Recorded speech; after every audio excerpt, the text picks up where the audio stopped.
ассалому алайкум бинандагони гиромӣ. нашри муфассали барномаи иттилооти ахборро бо хабарҳои дохил ва хориҷи кишвар аз телевизиони Тоҷикистон мустақиман манзуратон мегардонем. рӯзҳои 5-11 апрели соли равон раиси маҷлиси намояндагони маҷлиси олии ҷумҳурии Тоҷикистон Шукурҷон Зуҳуров дар нишасти ассамблеяи умумии 140 иттиҳоди байнипарлумонии байналмилалӣ дар шаҳри Давҳаи давлати Қатар иштирок дошт. дар ин сафар раиси маҷлиси намояндагон дар ҷаласаи ассамблеяи байнипарлумонии байналмилалӣ иштирок намуда чандин мулоқоти дуҷониба анҷом доданд. гузориши хабарнигорони мо. раиси маҷлиси намояндагони маҷлиси олии ҷумҳурии Тоҷикистон Шукурҷон Зуҳуров дар ҷаласаи ифтитоҳӣ ки бо иштирок ва суханронии амири давлати Қатар Шайх Тамим ибни Ҳамад Оли Сонӣ баргузор гардид иштирок намуд. Инчунин раиси парлумони Тоҷикистон дар мубоҳисаҳои умумии ассамблеяи байнипарлумонӣ ва ҷаласаи хотимавии он иштирок ва суханронӣ намуд. тибқи иттилои доираҳои расмии қатарӣ ассамблеяи умумии 140 иттиҳоди байнипарламентии байналмилалӣ дар шаҳри Давҳа бо иштироки намояндагони 160 давлати ҷаҳон ва бо ҳузури 80 раисони парлумонҳо ва 40 муовинони раисони парлумонҳо баргузор гардид. дар ҳошияи ҳамоиши мазкур мулоқоти кӯтоҳи раиси маҷлиси намояндагони маҷлиси олии ҷумҳурии Тоҷикистон Шукурҷон Зуҳуров бо амири давлати Қатар Шайх Тамим ибни Ҳамад Оли Сонӣ баргузор гардид ки зимни он паёму дуруди асосгузори сулҳу ваҳдати миллӣ пешвои миллат президенти ҷумҳурии Тоҷикистон муҳтарам Эмомалӣ Раҳмон ба амири Қатар ва падарамир ироа шуд. дар доираи сафари корӣ ба давлати Қатар раиси маҷлиси намояндагони маҷлиси олии ҷумҳурии Тоҷикистон Шукурҷон Зуҳуров дар назди иштирокчиёни ҷаласаи 140 иттиҳоди ассамблеяи байнипарлумонӣ сухан гуфт. зимни баромади хеш Шукурҷон Зуҳуров таъкид намуд ки ҷумҳурии Тоҷикистон дар баробари фаъолона ширкат варзидан дар иттиҳоди кишварҳое ки бо терроризм мубориза мебаранд ба он назар аст ки талошҳо барои пойдории амният ва субот дар минтақа ва ҷаҳон муттаҳид карда шаванд. аммо баъзе аз кишварҳо бархилофи ҳамгироиҳои байналмилалӣ бо истифода аз сиёсати духура созмону ҳаракатҳоеро ки террористӣ ва экстремистӣ эълон шуданд пуштибонӣ карда кӯшиш менамоянд ки онҳоро ба неку бад ҷудо намоянд. ин шинохт мухолиф ба принсипҳои муборизаи якҷоя бар зидди терроризм ва экстремизм мебошад. чунончи соли 2015 суди олии ҷумҳурии Тоҷикистон ҳизби наҳзати исломии Тоҷикистонро ташкилоти террористию экстремистӣ эълон намуд, вале баъзе аз кишварҳои аврупоӣ то ҳол ба ин гурӯҳ шароит фароҳам меоранд ки бар зидди давлату ҳукумати Тоҷикистон фаъолият намоянд. дар мулоқоти Шукурҷон Зуҳуров бо сарвазир ва вазири корҳои дохилии давлати Қатар Шайх Абдуллоҳ ибни Носир Оли Сонӣ ҷонибҳо аз сатҳи олии робитаҳои сиёсӣ фаъолшавии ҳамкориҳои байни вазоратҳои соҳавии ду кишвар инчунин заминаи мустаҳками шартномавию ҳуқуқии муносибатҳо ки барои густариши ҳамкориҳои гуногунҷанба ва мутақобилан судманд фароҳам шуданд изҳори қаноатмандӣ карданд. дар мулоқоти Шукурҷон Зуҳуров бо раиси маҷлиси шӯрои давлати Қатар Аҳмад ибни Абдуллоҳ Оли Маҳмуд ҷонибҳо аз сатҳи баланди муносибатҳои дуҷониба ва дӯстонаи ҷумҳурии Тоҷикистон ва давлати Қатар изҳори қаноатмандӣ намуда таъкид карданд ки тамосҳои мунтазами роҳбарони олии ду кишвар пешвои миллат муҳтарам Эмомалӣ Раҳмон ва амири давлати Қатар Шайх Тамим ибни Ҳамад Оли Сонӣ заминаи мусоидро барои тавсияи ҳамкориҳои гуногунҷанба ва мутақобилан судманд фароҳам оварданд. махсус таъкид гардид ки парлумонҳои Тоҷикистону Қатар дар татбиқи амалии санадҳои дар доираи сафари расмии пешвои миллат муҳтарам Эмомалӣ Раҳмон ба давлати Қатар имзо шуда саҳми фаъол гузошта барои расидан ба ҳадафҳои наҷиби ҳамкориҳои ду кишвари дӯст мусоидат хоҳанд кард. дар фарҷоми мулоқот Шукурҷон Зуҳуров аз ҳамтои қатарии худ даъват ба амал овард ки дар вақти барояш муносиб ба ҷумҳурии Тоҷикистон ташриф биёрад. ин даъват бо хушнудӣ пазируфта шуд.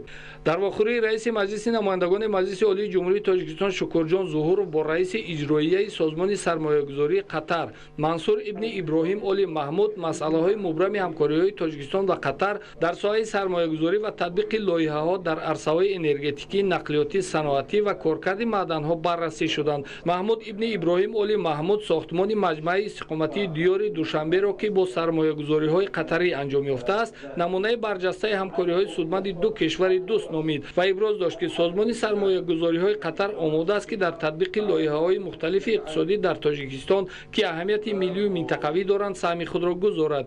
қобили зикр аст ки сафари раиси маҷлиси намояндагони маҷлиси олии ҷумҳурии Тоҷикистон Шукурҷон Зуҳуров ба давлати Қатар дар васоити ахбори оммаи ин кишвар ба таври назаррас инъикос ёфт. доираҳои иттилоотии қатарӣ ин сафарро ҳамчун нишони муносибатҳои сатҳи олии Тоҷикистон ва Қатар арзёбӣ намуданд. در زمینه دستور سپارش‌های اساسگذار صلح و وحدت ملی پیشوای ملت پرزیدنت جمهوری تاجیکستان محترم امامعلی رحمان روزهای 10-11 اپریل سال روان سروزیر مملکت قاهی رسولزاده با رفت تدبیرهای بنیادکاری در شهر و نویه‌های منطقه کولاب ولایت ختلان شناس شده یک قطار انشاءات تعیینات گوناگون را مورد بهره برداری قرار دادند. سمندر اسکندرزاده و وحیددین کریم گزارش می‌دهند. روز 10 اپریل سال روان سفر سروزیر مملکت قاهی رسولزاده به شهر و نویه‌های منطقه کولاب ولایت ختلان نخست از شناسایی با رفت کارهای آبادانی و بنیادکاری و به استفاده دادن انشاءات تعیینات گوناگون در ناحیه میر سعید علی حمدانی آغاز شد. مرکز خدمترسانی در دهات مهنت آباد، میدانچه‌های ورزشی و بازی کودکانه در دهات قهرمان و پنجاب، خط نو انتقال نیروی برق و ترانسفورماتور در محله نوبنیاد دهات پنجرود، کاشانه حسن و مؤسسه تندرستی در دهات پنجاب انشاءات بود که با اشتراک سروزیر مملکت به استفاده سپرده شد. همچنین سروزیر مملکت در دهات قهرمان ناحیه از فعالیت جمعیت دارای مسئولیت محدود میرزا رجب دیدن نمود. کارخانه مذکور به استحصال خلطه‌های پلی اتیلنی مشغول بوده. اقتدار سالانه کارخانه 600,000 خلطه پلی اتیلنی بوده. همچنین کارخانه امکان دارد در یک روز 500 کیلوگرم گندم را کارکرد نماید. دستگیری‌های پیوسته صاحبکاران از جانب رهبریت دولت و حکومت جمهوری تاجیکستان است که امروز آنها با حس بلند وطن دوستی در آبادی تاجیکستان صاحب استقلال سهم می‌گذارند. با مورد بهره برداری قرار گرفتن انشاءات مذکور بیش از 50 نفر ساکنان محلی با جای کار تامین گردیده، با این وسیله سطح زندگی آنها نیز بلند برداشته می‌شود. هنگامی به استفاده سپاریدن انشاءات مذکور شادی و نشاط ساکنان حد و کنار نداشت، زیرا هم شرایط مساعد کاری فراهم آورده شد و هم سیمای دهات این ناحیه مملکت بهتر گردید. جهتی در سطح بلند و با دستاوردهای نظررس تجلیل نمودن جشن 30 سالگی استقلالیت دولتی در ناحیه میر سعید علی حمدانی ساختمان 78 انشاءات به نقشه گرفته شده است که اکثریتش با سهم صاحبکاران محلی بنیاد کرده می شود. همچنین در دایره اعلان گردیدن سالهای 2019-2021 سالهای رشد دهات، سیاحی و هنرهای مردمی، کارهای آبادانی و بنیادکاری در دهات ناحیه با مرام ادامه دارد. صاحبکاران و ساکنان تلاش دارند که جهت بهترسازی اینفراساختور دهات و محلی خود و جلب جوانان و نورسان در روحیه خودشناسی و وطن دوستی از امکانات‌های فراهم آورده شده ثمراناک استفاده نموده سهم خود را گذارند. همین است که نشان دادن تشبس‌های سازنده با مرام ادامه داشته روند کارهای آبادانی در ناحیه میر سعید علی حمدانی تقویت داده می شود. هنگام شناسایی سروزیر مملکت از مسئولان طلب نمودند که بهر باز هم وسعت بخشیدن کارهای آبادانی و بنیادکاری مسئولیت دوچند احساس نموده تلاش نمایند که جشن 30 سالگی استقلالیت دولتی را با دستاوردهای نظررس استقبال گیرند. در ادامه سفر کاری سروزیر مملکت در شهر کولاب میدانچه ورزشی، مغازه گلفروشی، مغازه قنادی، مرکز زبان آموزی و مؤسسه تندرستی را مورد استفاده قرار داده از روند کارهای ساختمانی مؤسسه‌های تعلیمی، باغچه‌های کودکانه، کارخانه و کارگاه‌های استحصالی، باغ و گلگشت‌ها و بیناهای استقامتی دیدن کردند. اثنای شناسایی سروزیر مملکت از نمایندگان مقامات اجرایی محلی حکومت دولتی شهر کولاب طلب نمودند که جهت رشد بخش خصوصی و دستگیری صاحبکاران و سرمایه‌گذاران در دایره سیاست موفقانه اساسگذار صلح و وحدت ملی پیشوای ملت پرزیدنت جمهوری تاجیکستان محترم امامعلی رحمان تدبیرهای تأخیرناپذیر اندیشیده با استفاده از امکانات موجوده کارهای آبادانی و سبز و خرمگردانی را تقویت بخشند. مورد ذکر است که جهت بهترسازی اینفراساختور شهر ساختمان 803 انشاءات به نقشه گرفته شده است که کارها در 108 تای آن به انجام رسانیده شده. در 313 عدد دیگر تدبیرهای بنیادکاری با مرام ادامه دارد. به مسئولان دستور داده شد که بیناهای شهر را تا جشن 28 سالگی استقلالیت دولتی با پررنگی رنگ و بار نمایند. عین زمان در شهر کولاب 161 بینای بلند آشیانه موجود می باشد که تا حال تنها 5 تای آن رنگ و بار کرده شده است. همچنین در شهر کولاب در دایره دستور سپارش‌های اساسگذار صلح و وحدت ملی پیشوای ملت پرزیدنت جمهوری تاجیکستان محترم امامعلی رحمان بهر تقویت روند بنیادکاری‌ها با مناسبت جشن 30 سالگی استقلالیت دولتی جمهوری تاجیکستان مجلس ستاد کاری برگزار شد. ذکر کرده شد که از 68 بندی نقشه چهاربینی‌های پیش بینی شده 49 تاش قسماً و پورا اجرا گردیده 19 بند دیگر به پورگی اجرا نشده است. از این رو از مسئولین اجرای سریوقتی عهده‌داری‌های خدمتی طلب کرده شد. تاکید گردید که مسئولان را می‌باید کارهای آبادانی و بنیادکاری را با جلب صاحبکاران و ساکنان تقویت بخشیده соҳаҳои гуногуни хоҷагии халқи шаҳрро барои дар сатҳи баланд таҷлил намудани ҷашни сисолагии истиқлолияти давлатӣ ҳамаҷониба омода намоянд. дар идома сарвазири мамлакат аз тадбирҳои ободонӣ дар ноҳияи Балҷувон ва аз сохтмони роҳи автомобилгарди Кангурт Балҷувон Ховалинг дидан кард. роҳи автомобилгарди Кангурт Балҷувон Ховалинг 42,5 километрро ташкил медиҳад ва мувофиқи лоиҳа дар ин роҳ 6 пул бо дарозии 455 метр бунёд карда мешавад. корҳои бунёди роҳи автомобилгарди Кангурт Балҷувон Ховалинг 9 июли соли 2018 оғоз гардида тибқи нақша бояд соли ҷорӣ анҷом дода шавад. ҳамчунин дар доираи лоиҳаи пешбинишуда роҳи мазкур ба категорияи 4 бароварда мешавад. иттилоъ дода шуд ки дар корҳои сохтмонӣ бештар мутахассисони маҳаллӣ ба кор ҷалб шуда раванди корҳои сохтмонӣ бо истифода аз муосиртарин техникаҳои соҳавӣ идома дорад. аснои боздид сарвазири мамлакат аз кормандону масъулон талаб намуданд ки раванди корҳои бунёди роҳро дар асоси дастуру супоришҳои асосгузори сулҳу ваҳдати миллӣ пешвои миллат президенти ҷумҳурии Тоҷикистон муҳтарам Эмомалӣ Раҳмон тезонида роҳро қабл аз муҳлати муайяншуда бо сифати баланд ва ҷавобгӯ ба талаботи замони муосир мавриди баҳрабардорӣ қарор диҳанд. дар ҷараёни сафар ба шаҳру ноҳияҳои минтақаи Кулоби вилояти Хаттон ки рӯзҳои 10-11 апрели соли равон идома дошт, сарвазири мамлакат Қоҳир Расулзода аз раванди корҳои соҳил мустаҳкамкунӣ низ дар ин минтақаҳои мамлакат шинос шуданд. аз масъулон талаб карда шуд ки бо истифода аз имконоти фароҳам овардашуда дар ин шабу рӯз масъулияти дучандро эҳсос намуда ситоди доимӣ амалкунандаро ташкил намоянду барои тезонидани корҳои соҳил мустаҳкамкунӣ чораандешӣ кунанд. зеро бо фаро расидани мавсими боронгарӣ сатҳи оби дарёҳо низ баланд шуда хавфи ба амал омадани обхезӣ ба миён омадааст. дар минтақаҳои назди соҳилии шаҳру ноҳияҳои мазкур манзилҳои истиқоматии сокинонро хавфи обхезӣ таҳдид мекунад. аз ин лиҳоз амалисозии нақшаҳои нишонрас ба манфиати кор буда бо ин васила бехатарии сокинон ва ҳифзу нигоҳдошти маҳсули дастранҷи деҳқонон иншооти гуногун ва роҳу пулҳо таъмин карда хоҳад шуд.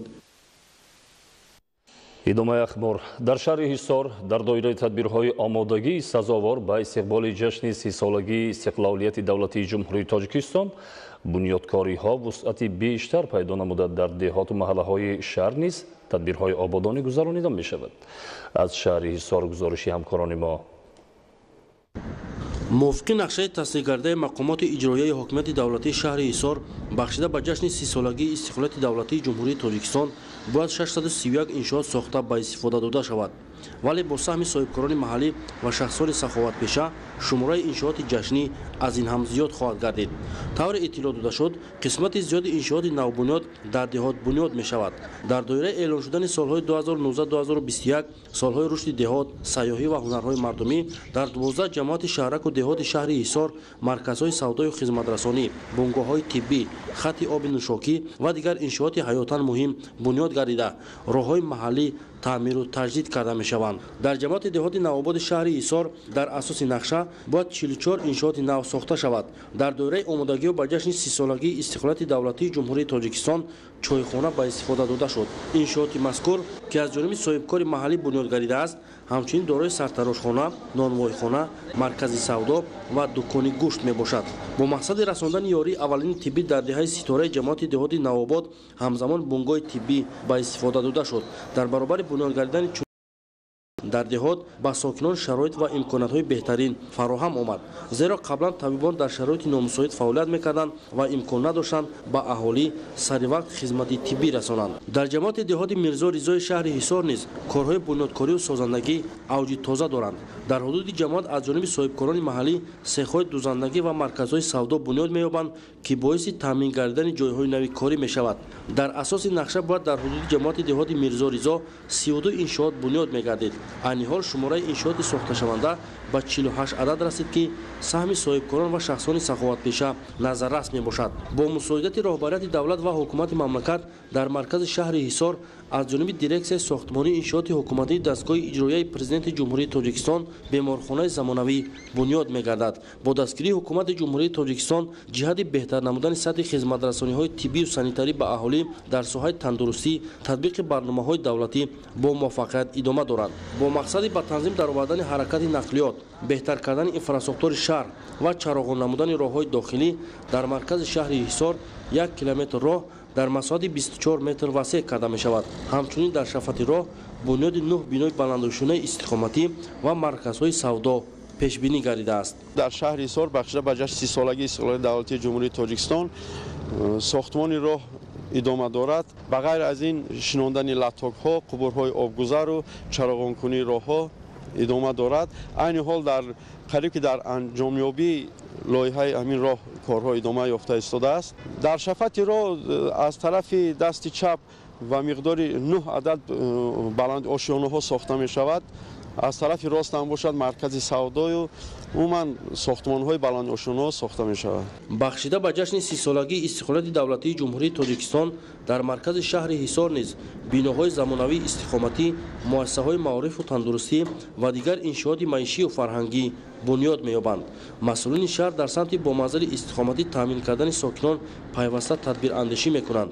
محض با این مقصد پیش از همه در حدود شهر بنیاد بیناهای بلند آشیانه استقامتی با نقشه گرفته شده است که با سیمای شهرک زیبایی خاصه ضم نموده است. رحمت الله پیرزاده بهادر قربان برای برنامه اخبار. давоми солҳои соҳибистиқлолӣ дар ҷумҳурии тоҷикистон барои иҷрои эътиқоди динӣ ва фитрӣ шароиту имконияти васеъ фароҳам оварда шудааст. бо дарки ин мафҳум сокини ноҳияи ҷайҳун Сайдалӣ Наботов амалҳои хайру савобро пеша карда маблағҳои барои сафари ҳаҷ пасандоз кардаашро барои таъмиру тармими роҳ бахшид. гузориши ҳамкорони мо. ساکنان ناحیه جیهون با دستاوردهای خوبی مهنتی نیت دارند که 30 سالگی استقلالیت دولتی جمهوری تاجیکستان سالهای رشد دهات، سیاحی و هنرهای مردمی را پذیرایی کنند.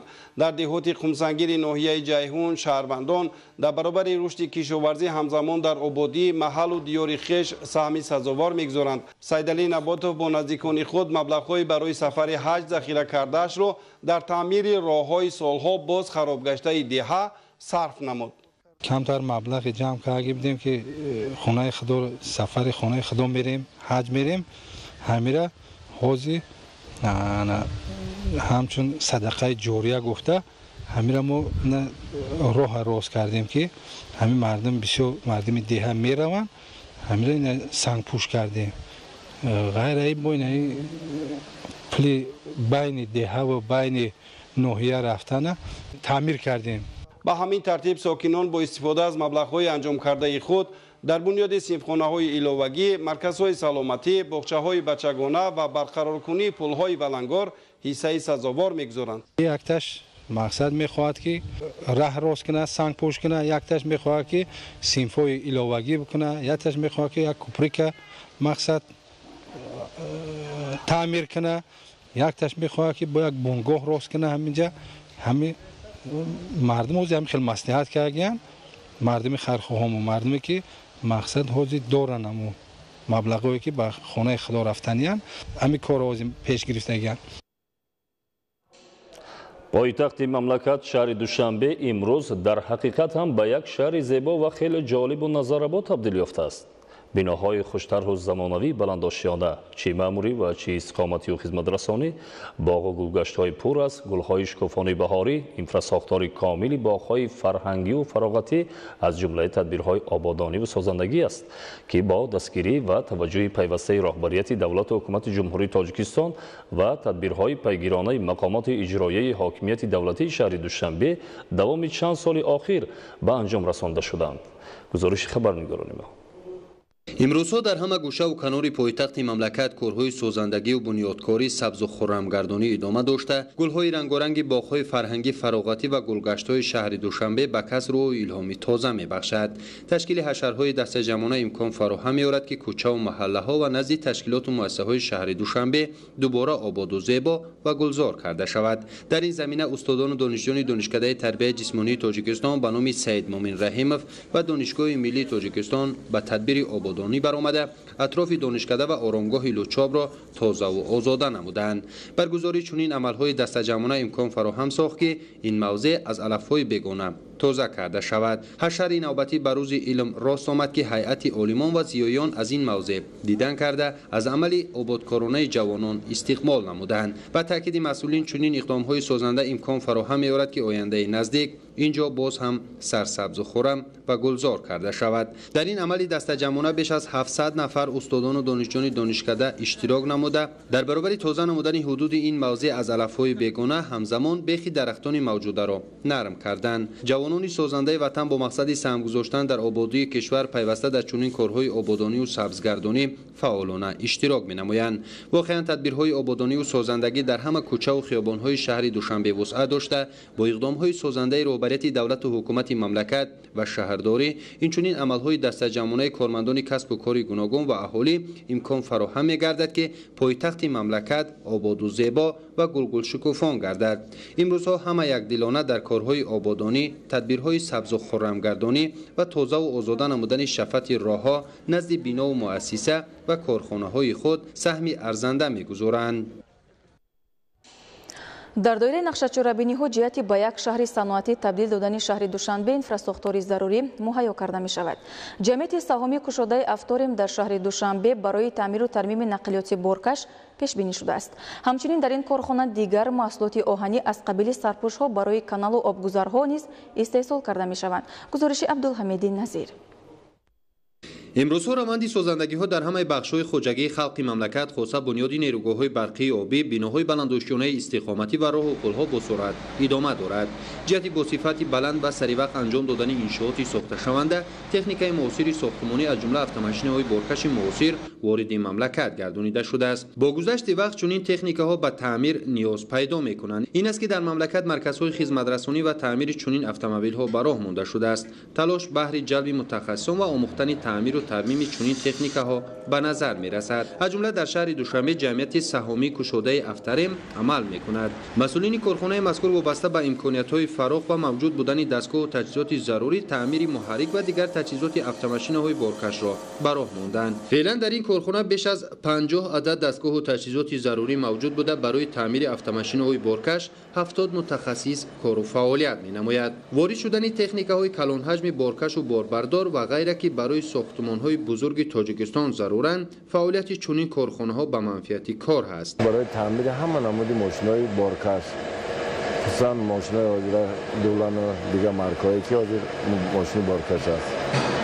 در کارخانه همه نمودی از آن جمله تعمیری ولی ماشین بعد بلوک‌ها را تعمیر می‌کنند، گلاوک‌ها را تعمیر می‌کنند. تکمیل بیشتر اینفراستراکچور و باز هم وسیع‌تر نمودن فعالیت در مد نظر قرار داشته، تلاشات در سمت مجهزگردانی کارخانه و جلب بیشتری متخصصان به کار از نقشه‌های منبعده محسوب می‌یابد که پی عملی شوی آن قرار دارند. همزمان در جمعیت سهامی کشاده افتریم جهت استحصال پنجره‌های آهنین برای جویبارهای شفت راه‌های ماشینگرد کارگاه به راه مانده شده است که قبلا این گونه پنجره‌های چویانی از خارج کشور وارد کرده میشد. فعلا در این کارگاه 10 نفر متخصص محلی با جای کاری دائمی و معاش خوب تامین گردیدند. در کارگاه مذکور همچنین سرپوش‌ها برای چاه‌های آبگذر استحصال کرده می شود که واردی وصل کننده معنی داد می گردد. کارمندان کارگاه با استفاده از امکانیت‌های موجوده شبانه روزی فعالیت نموده کوشش بر آن دارند که استحصال این گونه تجهیزات را بیشتر نمایند. در دایره دستگیری‌ها اینچنین در این کارگاه جمعیت سهامی کشاده افتریم استحصال اولین دستگاه برای کارخانه سنگ و شغل همچون نمونه استحصال کرده شده. آینده با براه ماندن استحصال این گونه تجهیزات امکان فراهم می‌گردد که واردات آن از خارج کشور به مراتب کاهش یابد و کارخانه‌های وطنی با نرخ دسترس دستگاه مذکور را خریداری نمایند. رهبریت جمعیت سهامی کشاده افتریم کوشش بر آن دارند که امکانیت‌های موجوده را ثمرناک استفاده نموده در برابر خدمت‌رسانی سطح بلند همچنین شماره جای‌های کاری را بیشتر گردانند. عبدالحمید نظیر، خال محمد دولت، مقصد شهر دوشنبه اخبار.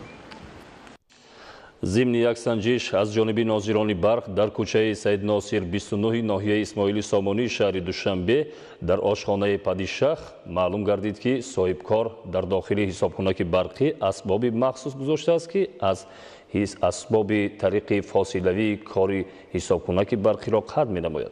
گزارشی با وکلان امیزاده. سریع پرداخت نشدن مبلغ از جانب مشتریان و زیاد شدن قرضها در تامین نیروی برق مشکلات پیش می‌آورند. جهت کم نمودن تلفات نیروی برق و سریع جمع‌آوری نمودن مبلغ‌های آن پیوسته از جانب کارمندان ساحه چاره‌های ضروری اندیشیده می‌شود. ضمن یک سنجش در کوچه سید ناصر 29 ناحیه اسماعیل سامانی در آشخانه پادشاه معلوم گردید که صاحبکار در داخل حسابخانه برقی اسباب مخصوص گذاشته است که این اسباب طریق فاصلوی کاری حسابناک برقی را خاموش می‌نماید و زیاده از 85000 سومانی غیرقانونی برق را استفاده نموده است. نسبت صاحبکاری که در آشخانه پادشاه فعالیت می‌نماید سند جریمه‌ای ترتیب داده شد. از شهروندان شهر دوشنبه خواهش کرده می‌شود که مبلغ برق را سری وقت پرداخت نمایند. ضمن یک سنجش دیگر از جانب کماندان شبکه برق در مهمانخانه سادات واقع در کوچه نعمت قرابیف 46 نوی فردوسی نیز به مشاهده رسید که مسئولین حق خدمترسانی برق را پرداخت نکردند که این به 84000 سومانی برابر گردیده است. ناظران برق که در منطقه جایگیر شده مهمانخانه مذکور وابسته گردیده بودند چند مرتبه مراجعه نمودند ولی کاری آنها به نتیجه انجام یافت. سری وقت پرداخت نمودن حق خدمترسانی برق نشانه مدنیت و مسئولیت بلند شهروندی هر یک ساکن کشور بوده کفالت می‌دهد که تجهیزات و دستگاه‌های نظام انرژتیکی و شبکه‌های انتقال برق در حالت کارشایان نگاه داشته فعالیت منظم و با اعتماد آنها تامین کرده شود. باباکان امینزاده، بابایل تغازاده، فیروز موسی، اخبار. در 3 ماه اولی سال 2019 از نقطه‌های سودای ناحیه یاون متخصصان مرکز نظارت دولتی سانیتاری و اپیدمیولوژی ناحیه 14 نامگوی محصولات غذایی پس‌صفت و مهلتشان گذشته را از معاملات برآوردند که در مجموع بیش از 4 تن را تشکیل می‌دهند. گزارش از ناحیه یاون. یکی از عامل‌های سالمی اهالی استفاده محصولات از جهت اکولوژی تازه و با طلبات سانیتاری و اپیدمیولوژی جوابگو بودن آن میباشد. صفت خوبی محصولات استعمالی از تازه نگاه داشتن مغازه‌های خوراکه و توجه قطعی فروشنده‌ها وابستگی دارد. با مقصد رعایت قاعده‌های بی‌خطری محصولات خوراکواری با فروش برآوردن محصولات زودویرانشونده و پس‌صفت در ناحیه یاون از جانب متخصصان مرکز نظارت دولتی سانیتاری و اپیدمیولوژی ناحیه در بازار و مرکزهای سودا سنجش گذرانده شد. در رفت سنجش معلوم گردید که تا حال بعضی از صاحبکاران با اودیدن قاعده‌های بی‌خطری محصولات دقت نداده و میزاجان محصولات مهلتشان گذشته را بدون حجت‌های تصدیق کننده پیشنهاد می‌کنند که این عمل طبق قانونگذاری جمهوری تاجیکستان درباره حقوق استعمال کننده قطعاً منع کرده شده است. در 3 ماه سال جاری متخصصان مرکز از مؤسسه‌های سودا و بازارها 4 تن 100 کیلوگرم محصولات پس‌صفت شبهه‌ناک و مهلتشان گذشته از معاملات گرفتند. در جریان سنجش از 3 مغازه خوراکواری محصولات مهلت استعمالیشان گذشته از جمله روغن زرد و محصولات قنادی دریافت شد و نسبت آنها از جانب متخصصان مرکز نظارت دولتی سانیتاری و اپیدمیولوژی ناحیه سند ترتیب داده شده آنها را از معاملات برآوردند. در رفت نظارت سانیتاری اپیدمیولوژی در مغازه‌ها و مرکزهای سودا از مغازه شهنازه یک چند نمود محصولات مهلت استعمالیشان گذشته را دریافت کرده سند ترتیب داده از معاملات گرفتیم. ساکنان کشور را ضرور است که هنگام خریداری نمودن مال و محصولات از مرکزهای سودا، مغازه‌های خوراکواری با تمغه کاغذ، صنایع استحصال، مهلت استعمال، نمود ظاهری محصولات اهمیت جدی دهند و در مورد ضروری سرتیفیکات حتمی موافقت مال را طلب نمایند، زیرا در این حالت خوف خطر محصولات بی‌صفت برطرف و پیشنهاد محصولات اعلی‌صفت در حدود مملکت بیشتر می‌گردد. امروزها که فصل بهار است در راسته بازارهای پایتخت مقدار زیادی علفهای بهاری را مشاهده می‌نماییم. سالهای آخر نه تنها ساکنان مملکت بلکه شهروندان خارجی هم به علفهای کوهی توجه زیاد ظاهر می‌کنند. استفاده این علفها فایده‌ناک بوده از آنها خوراک‌های سرخیزه آماده کردن ممکن است. گزارش خبرنگاران ما. در فصل بهار در بازارهای تاجیکستان با فروش گذاشتن گیاهای شفابخش کوهی و صحرایی نظیر چکوری و روشک نوهای سیاه علف و رو خیلی زیاد به چشم میرسد. بخصوص مردم شهرنشین در این شب و روز در قطار سبزوات معمول علف آشی و چکوری و روشک و رو میخرند. روشک از سبب که تیز است خوب میشد به نمک استعمال کنه. وقتی که داخل نیچه‌های لعابی دهان استعمال کرده میشد دندان‌ها را بسیار خوب راحت میبخشد، لعاب دهان رو سرغذا میگرداند، آشفتگی ها رو گم میکند، معده رو راحت میبخشد.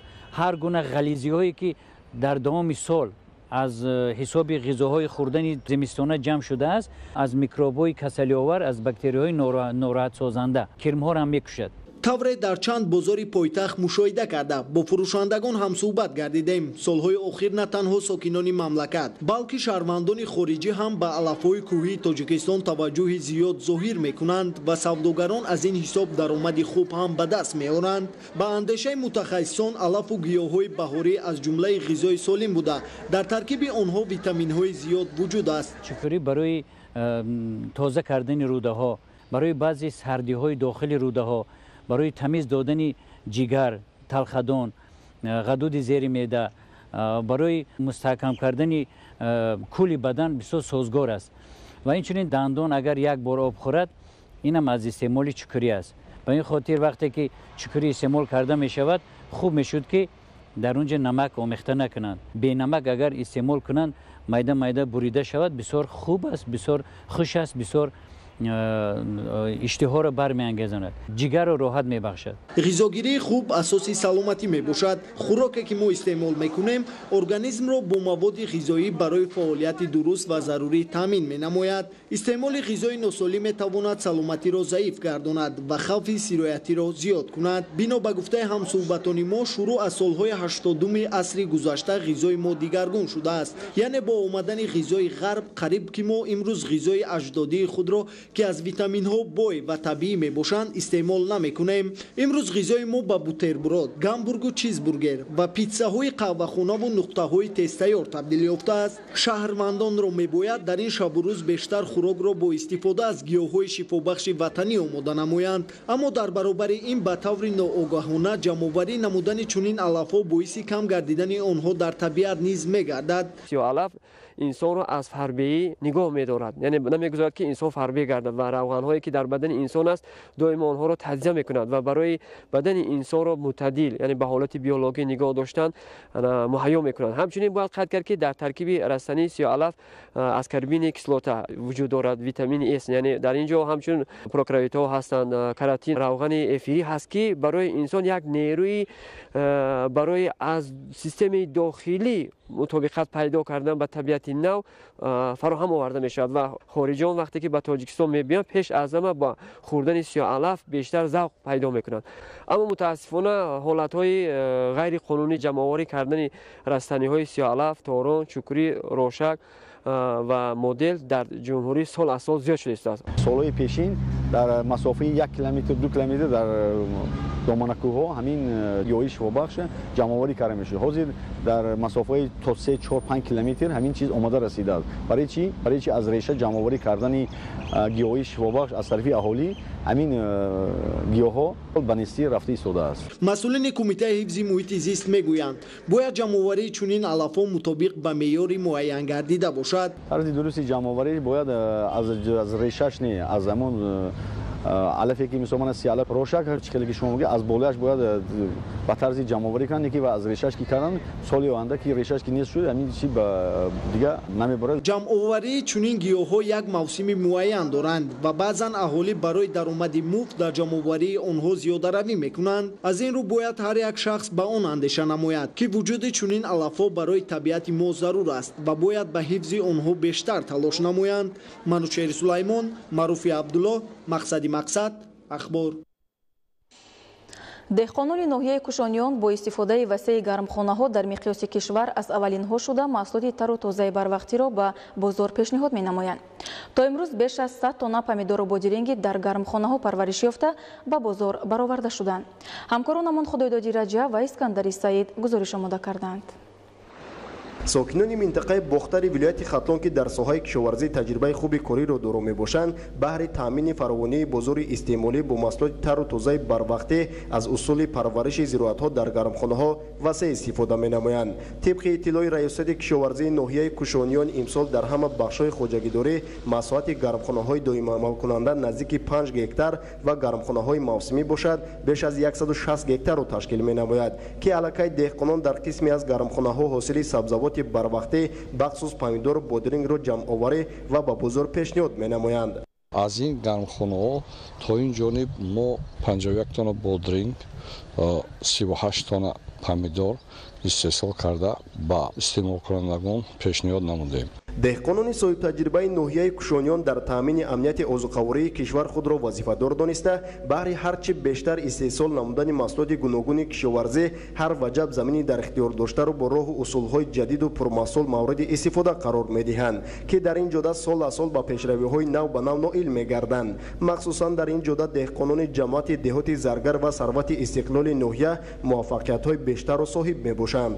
дар муддати 2-3 соли охир хоҷагидорони мо як тарзи нави кишти картошкаро дар гармхона истифода бурда истоданд ки аз моҳи феврал картошка пухта расид. то ин ҷониб 37 тонна картошкаи барвақти истеҳсол карда ба бозорҳо ва аҳолӣ пешниҳод кардем. деҳқонони ноҳияи кушониён тамоми фасли сол ба кори кишоварзӣ машғул мебошанд ки ин омил баробари афзун гардидани ҳаҷми истеҳсоли маҳсулот ҳамзамон бо шуғл таъмин будани сокинон мусоидат мекунад.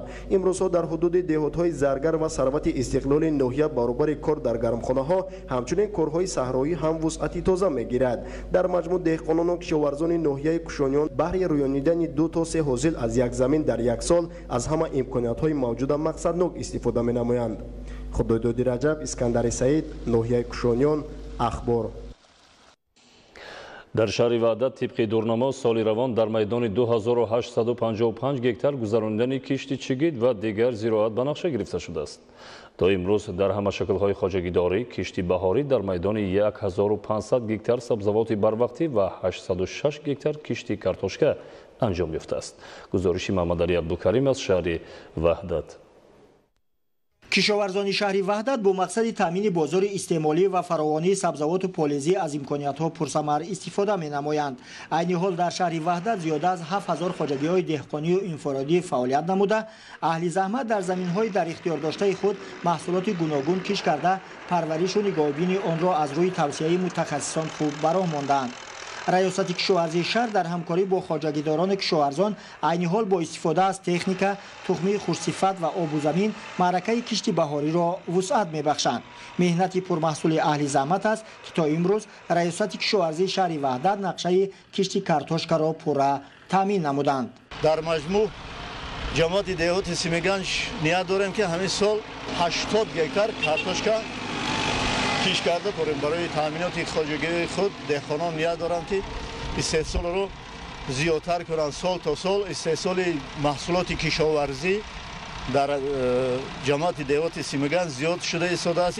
дар маъракаи кишти баҳори имсола хоҷагидорони шаҳри ваҳдат дар майдони 806 гектар картошка киш карданд ки назар ба соли гузашта 250 гектар зиёд мебошад. хоҷагидорон бо мақсади боз ҳам бештар ба даст овардани маҳсулоти соҳаи кишоварзӣ сабароноку оқилона истифода бурдани ҳар қитъа замини корам дар масоҳати боғҳои нав низ кишти картошкаро бароҳ мондаанд. кишоварзони шаҳри ваҳдат мақсад доранд ки дар маъракаи кишти баҳори соли ҷорӣ дар майдони 9158 гектар помидору бодиринг, сабзӣ, карам, лаблабӯи оши, пиёз ва дигар зироатҳоро киш намуда, аз ин ҳисоб маҳсулоти фаровон ба даст оварда пешниҳоди бозори истеъмолӣ намоянд. Маҳмадалӣ Абдукарим, Шукруллои Нурулло аз шаҳри ваҳдат барои барномаи иттилоотии ахбор. дар ноҳияи Ёвон бо мақсади пешгирӣ аз ҳодисаҳои нохуш ҳангоми рух додани ҳодисаҳои табиӣ ва амали бошӯрона ҳангоми чунин ҳолатҳо дар муассисаҳои таълимии ноҳия машқҳои мудофиаи гражданӣ доир карда шуд. гузориши хабарнигорони мо. дар ноҳияи Ёвон бо мақсади омода намудани аҳолӣ ба ҳолатҳои фавқулода ва амал дар чунин ҳолатҳо машқҳои мудофиаи гражданӣ баргузор гардид.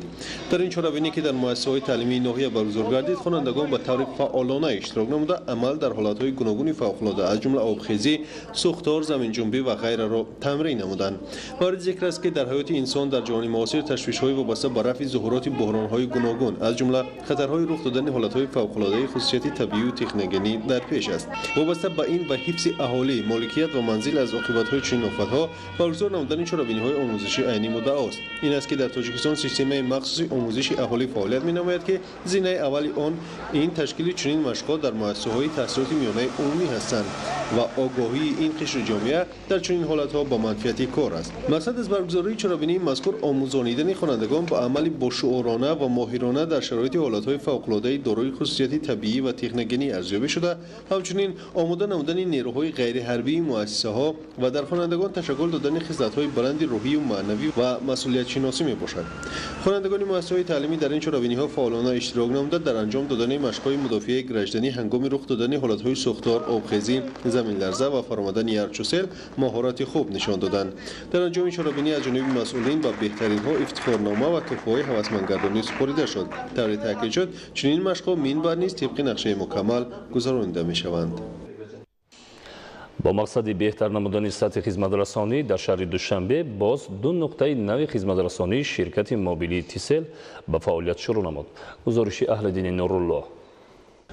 در شهر دوشنبه باز دو مرکز نوی خدمترسانی تیسل با نشانی کوچه بهزاد 14 رو برای باغ علیشیر نوایی و خیابان رودکی 55 در خود را برای مشتریان باز نمود. مورد به ذکر است که طراحی دفترهای جدید شرکت با اصول نو و معاصر و راهگیرهای زمانوی انجام یافته در اینجا برای هر یک مشتری فضای آرام، راحت و خدمترسانی با صفت مهیا گردیده است. در مرکزهای خدمترسانی شرکت تیسل کارمندان حرفه‌ای بلند اختصاص که دوره بازآموزی را گذاشتند فعالیت می‌نمایند. مشتریان می‌توانند در مرکزهای مذکور با همه پرسش‌های خود پاسخ بگیرند، مشکلات تکنیکی ارتباطشان را رفع سازند، سیم کارت تیسل را فعال نمایند و یا با توازنشان مبلغ گذرانند، با طرفه پسندیدهشان پیوست شوند، برنامه تیزشون را بارگیری و نصب نمایند.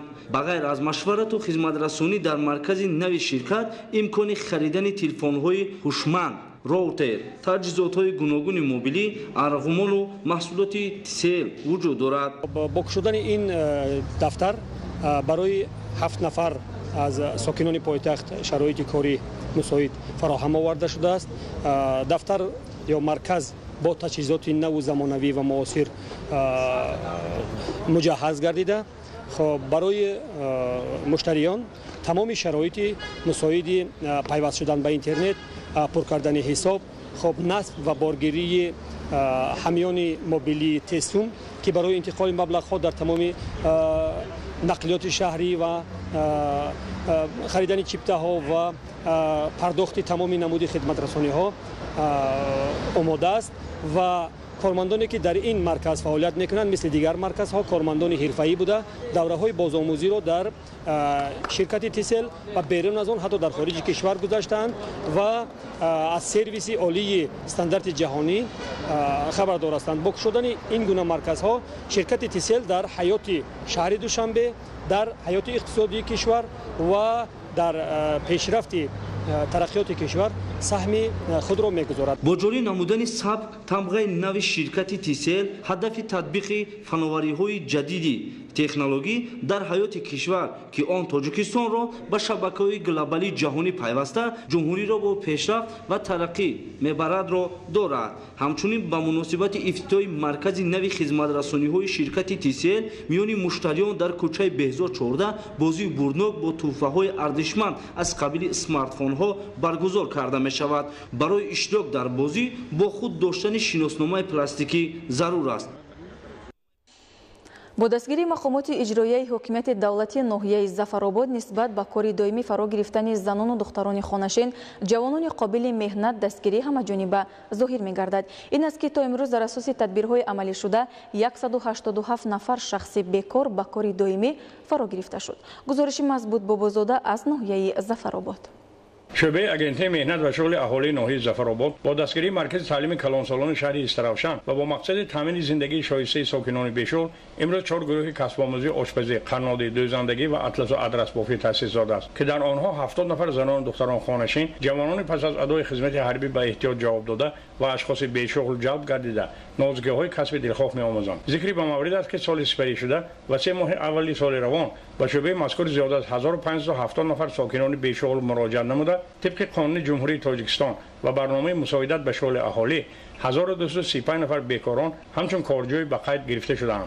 جهت با کار دائمی و موسمی تامین نمودن اهالی بیشغل زیر توجه مقامات اجرایی محلی حاکمیت دولتی ناحیه و با اشتراک مسئولین 133 عدد کارخانه مؤسسات ساختمان و صنایع، تندرستی، معارف و فرهنگ و کشاورزی و کارجویان 17 مراتب یارمارکه جایهای خالی کاری با پیشنهاد 1805 عدد جایهای خالی کاری دایر گردیده تا امروز 897 نفر شهروندان بیکار با کار دائمی و موسمی تامین و 78 نفر دیگر با کارهای جمعیتی موقتی سفربر کرده شدند. گذشته از این در سال رشد دهات سیاحی و هنرهای مردمی 61 نفر شهروندان بیشغلی در قید شعبه آگنتی ناحیه بوده برای رواج دادن هنرهای مردمی ساحه چهاررادی کشاورزی و مهلت از 1 تا 1.5 سال با مبلغ زیاده از 200,000 سومانی از قرضهای امتیازناک بهره‌ور گردیدند. برای در عمل تطبیق نمودن پیام جناب عالی ما در دهات نیز کورس‌های کوتاه‌مدت را تشکیل نمودیم تا که شهروندان بیشغلی که در دهات هستند با کسب آموزی فراگیرد شود. ذکری به مورد است که مسئولین شعبه آگنتی مهنت و شغل اهالی در ناحیه ظفرآباد برای شهروندان بیشغل همچون کارجوی به خط گرفته شده کورس‌های کوتاه‌مدت اطلس و آدرس بافی، پراغدوزی و کفشگری گز و برق را رایگان تشکیل کرده است. الان در این کسب آموزی‌ها نزدیک 200 نفر بیکاران جلب گردیده نازکی‌های کسب دلباخته می‌آموزند. مضبوطی بابازاده از ناحیه ظفرآباد برای برنامه اخبار. بینندگان گرامی، این بود برنامه اطلاعاتی اخبار از تلویزیون تاجیکستان. با شما زندگی آباد و آسایش را تمنا داریم. با برنامه‌های تلویزیونی تاجیکستان بمانید.